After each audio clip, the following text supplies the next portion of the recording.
Welcome to XY's Malayali's channel. Don't forget to subscribe. കുട്ടികൾക്ക് ആധാർ എടുക്കുവാനും പുതുക്കുവാനും എന്താണ് ചെയ്യേണ്ടതെന്ന് നോക്കാം. കേന്ദ്ര സർക്കാരിനു വേണ്ടി unique identification authority of India വിതരണം ചെയ്യുന്ന 12-അക്ക വ്യക്തിഗത തിരിച്ചറിയൽ നമ്പറാണ് ആധാർ. ഒരു പൗരനെ സംബന്ധിച്ച് ഇന്ത്യയിൽ എവിടെയും സാധ്യതയുള്ള തിരിച്ചറിയൽ രേഖയാണിത്. കുഞ്ഞ് ജനിച്ചാലുടൻ ആധാറിന് അപേക്ഷിക്കാം. ഇതിന് ജനന സർട്ടിഫിക്കറ്റ് ആവശ്യമാണ്.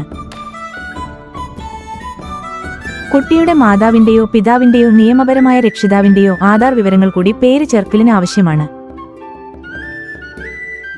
അനാഥാലയങ്ങളിലുള്ള കുട്ടികൾക്ക് ആ സ്ഥാപനത്തിന്റെ മേലധികാരിയുടെ ആധാർ വിവരങ്ങൾ നൽകുകയും പൂരിപ്പിച്ചതും മേലധികാരി സാക്ഷ്യപ്പെടുത്തിയതുമായ UIDAIയുടെ സ്റ്റാൻഡേർഡ് ഫോർമാറ്റ് രേഖ നൽകി പേര് ചേർക്കാം.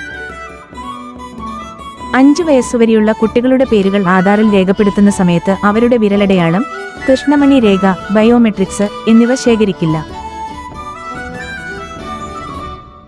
5 വയസ്സായാൽ നിർബന്ധമായും വിവരണ്ടും ഉൾപ്പെടുത്തി ആധാർ പുതുക്കണം.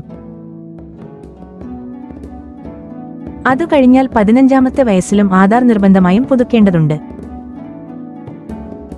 5 വയസ്സിലെ നിർബന്ധിത പുതുക്കൽ 7 വയസ്സുവരെയും 15 വയസ്സിലേത് 17 വയസ്സിനുള്ളിലും സൗജന്യമായി പുതുക്കാം.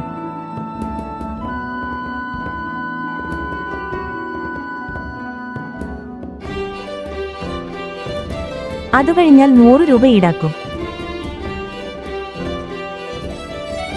പുതുക്കാത്ത ആധാർ കാർഡുകൾ ആസാദ് ആകാൻ സാധ്യതയുണ്ട്. സ്കോളർഷിപ്പ്, റേഷൻ കാർഡിൽ പേര് ചേർക്കൽ, സ്കൂൾ കോളേജ് അഡ്മിഷൻ, എൻട്രൻസ്, മത്സര പരീക്ഷകൾ, ഡിജിലോക്കർ, പാൻ കാർഡ് മുതലായവയിൽ ആധാർ ഉപയോഗപ്പെടുത്തുന്നു. തക്ക സമയത്ത് നിർബന്ധിത ബയോമെട്രിക് പുതുക്കൽ നടത്തിയാൽ നീറ്റ്, ജി തുടങ്ങിയ മത്സര പരീക്ഷകൾക്ക് രജിസ്ട്രേഷൻ ചെയ്യുമ്പോൾ വിദ്യാർത്ഥികൾ നേരിടുന്ന ബുദ്ധിമുട്ടുകൾ ഒഴിവാക്കാൻ സാധിക്കും.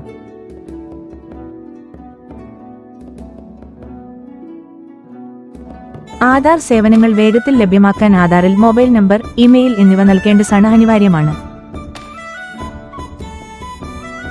ആധാർ സംബന്ധമായ സേവനങ്ങൾ അക്ഷയ കേന്ദ്രങ്ങൾ വഴിയും ആധാർ കേന്ദ്രങ്ങൾ വഴിയും ലഭിക്കും. ആധാറുമായി ബന്ധപ്പെട്ട സംശയങ്ങൾക്കും പരാതികൾക്കും വിളിക്കേണ്ട നമ്പർ സിറ്റിസൺ കാൾ സെന്ററുകളിലേക്ക് സ്ക്രീനിൽ കാണുന്ന നമ്പറിൽ വിളിക്കുക. കേരള സംസ്ഥാന IT മിഷൻ ആധാർ സെക്ഷൻ 047125254442 എന്ന നമ്പറിൽ ബന്ധപ്പെടുകയോ helpdesk@kerala.gov.in എന്ന മെയിൽ ഐഡിയിലേക്ക് മെയിൽ അയക്കുകയോ ചെയ്യാവുന്നതാണ്. Thank you for watching. Hello, hey!